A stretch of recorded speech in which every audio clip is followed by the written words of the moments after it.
ইতালিতে ২৪ ঘন্টারও বেশি সময় আটকে আছেন বিমান বাংলাদেশ এয়ারলাইন্সের ২৫৯ জন যাত্রী।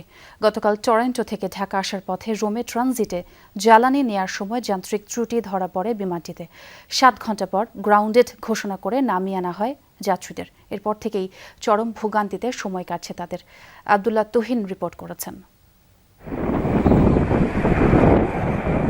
ইটালির স্থানীয় সময় শুক্রবার সকাল ৭টা ২০ দিকে নিয়মিত জ্বালানি নেয়ার জন্য রোমে অবতরণ করে ড্রিমলাইনার উড়োজাহাজটি।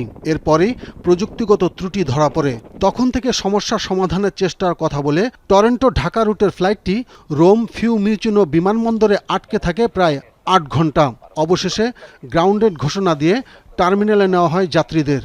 অলরেডি আমরা ৮ ঘন্টা প্লেনে ছিলাম, তারপরে আরো ১০-১৫ ঘন্টা গেছে, আরো ১৭ ঘন্টা বসে থাকা একটা চেয়ারের মধ্যে মানুষের ৩ দিন যাবৎ মানুষের ঘুম নাই এবং সবার জন্য এটা খুব টাফ হয়ে যেতেছে। বাট আমরা বিমান কর্তৃপক্ষের কাছ থেকে সেরকম সহযোগিতা পাচ্ছি না।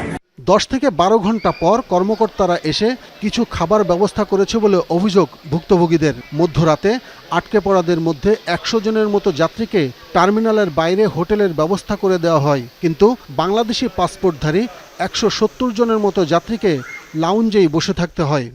আমাদের অ্যাকোমোডেশন এবং খাবারের যে ব্যবস্থা সেটা বিমান যথাযথভাবে করতে পারিনি, কারণ আমাদের বাংলাদেশি পাসপোর্ট হোল্ডাররা আমরা এয়ারপোর্ট ত্যাগ করে হোটেলে যেতে পারিনি।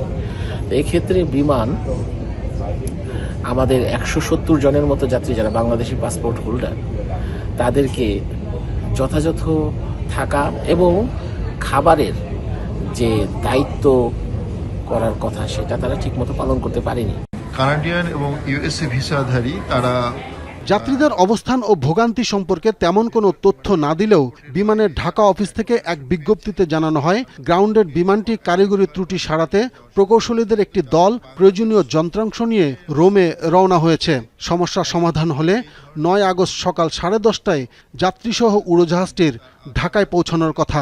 বাস্তবে একটা লাউঞ্জের মধ্যে আমাদেরকে এভাবে সারা রাত বসে এবং কাটাতে হচ্ছে। এদিকে এয়ারপোর্ট লাউঞ্জে টানা অপেক্ষায় থাকা যাত্রীদের অনেকেই অসুস্থ হয়ে পড়লেও বিমান কর্তৃপক্ষ থেকে তেমন কোনো ব্যবস্থা নেওয়া হচ্ছে না বলেও অভিযোগ পাওয়া গেছে। আব্দুল্লাহ তুহিন, যমুনা নিউজ, ঢাকা।